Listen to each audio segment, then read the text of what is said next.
Look Both Ways is officially available to stream on Netflix, and odds are you've already seen it. You're left to ponder whether the narrative will go in a Look Both Ways too at this point. Fortunately, you've come to the right place because we shared all that we know about a potential sequel. Lily Reinhart from Riverdale plays Natalie, a young person whose life splits into two parallel realities after taking a pregnancy test in the movie Look Both Ways. Depending on the outcomes of the tests, Natalie's path alters. In one parallel world, Natalie is expecting a child and adjusting to parenting in her hometown. Another timeline, Natalie isn't pregnant and she takes off to Los Angeles to pursue a career in animation. Of course, it wouldn't be a romance movie without love interests.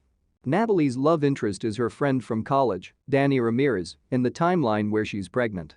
In the other timeline, Natalie's love interest is her co-worker, David Corenswet, at Tall Story Animation.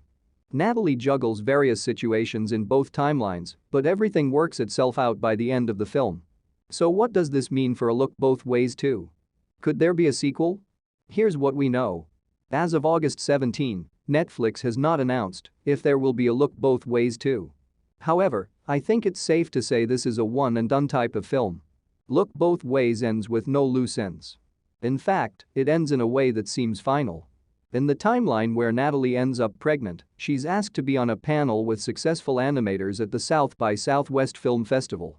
She also ends up with Gabe. In the other timeline, Natalie's animated short film gets selected for a competition at the South by Southwest Film Festival, and she ends up with Jake. Basically, things turn out to be good for Natalie in both timelines. She gets the guy and her animation career seems to be moving in the right direction. However, there is a chance Netflix could greenlight the film for a sequel. If Look Both Ways generates a lot of buzz and is watched by a good amount of people, Netflix might give the go-ahead.